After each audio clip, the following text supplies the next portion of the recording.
Hey everyone, Dimitri here, Community Manager for Top Drives. We've got another video for you today showcasing the next prize car.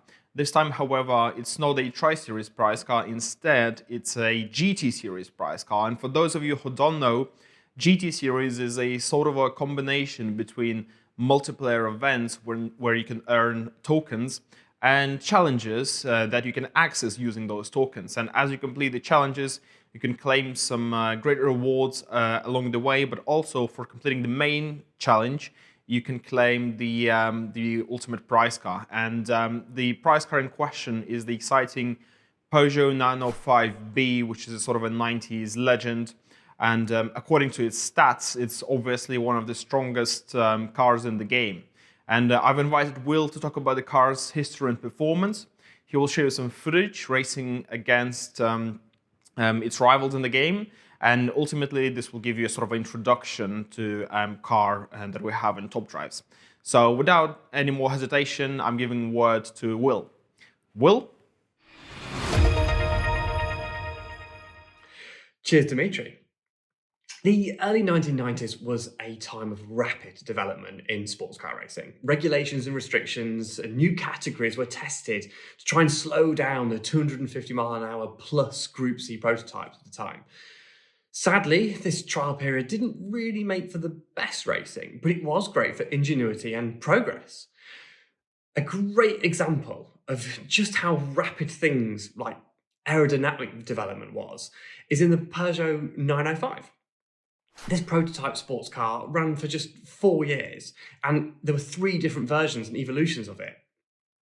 The 905, the 905B, and the 905 Evo II.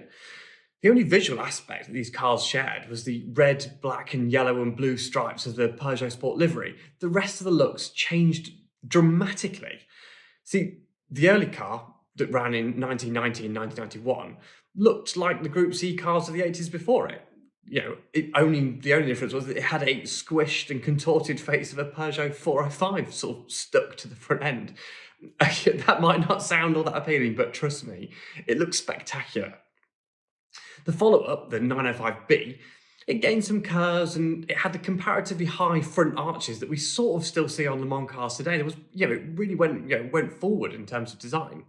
There was still a fake Peugeot grille and badge on the front, but this was merely just a gesture, and you couldn't say that it was borrowed from any road car, no matter how distorted it might be.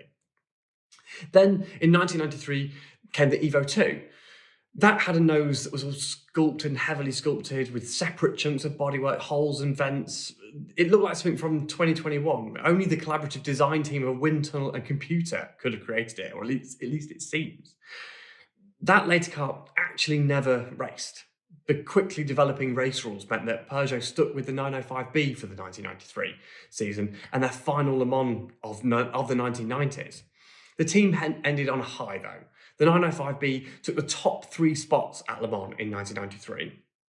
And that was after a first and third position at Le Mans in 1992 and the manufacturer's title in the World Sports Car Championship in the same year.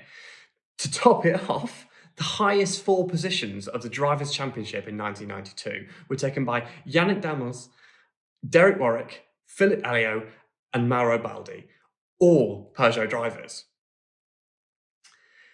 Hollow victories, though, considering the lack of worthy competitors at the time, thanks to all those teams being put off by the ever-changing rules. Maybe. It really wasn't sports car racing's finest hour. But the 905B's incredible dominance does give it plenty of credibility.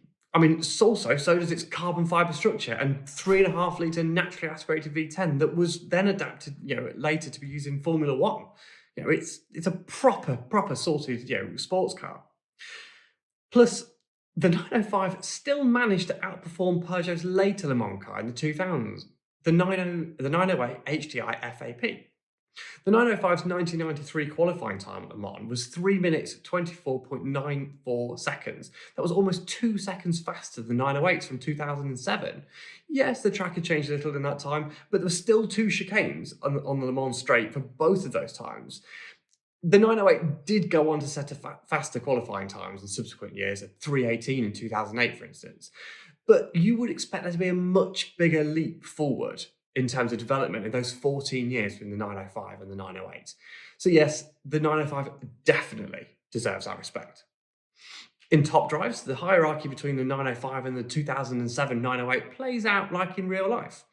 On the fast circuit, although the more modern car gets a great start, the 905 corners better and its higher top speed helps it take a lead down the long straight. And finally, it takes a whip.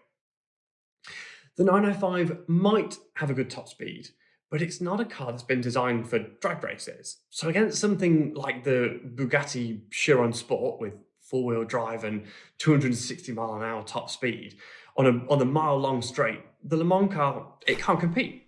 It doesn't get off the line as well. The Chiron has four-wheel drive, and it doesn't have the top speed to keep it, so it loses, unfortunately. What the 905 really needs is some corners, like on the twisty circuit, this time against the sort of Group C racer the Peugeot replaced, the Porsche 962C. Both cars get a similar start, but the 905 edges ahead around the corners.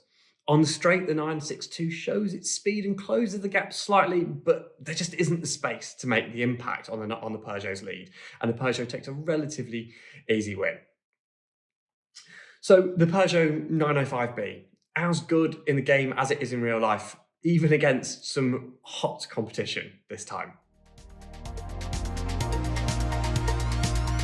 So this is everything for today, guys. Thank you very much, Will, for joining us again and giving us your precious time, showcasing this exciting prize card, the Peugeot 905B. Guys, make sure you let us know in the comments below what you think about the prize card and the GT series sort of format in general. Subscribe to our YouTube channel if you haven't already, and follow our social links and join our community on Discord as well.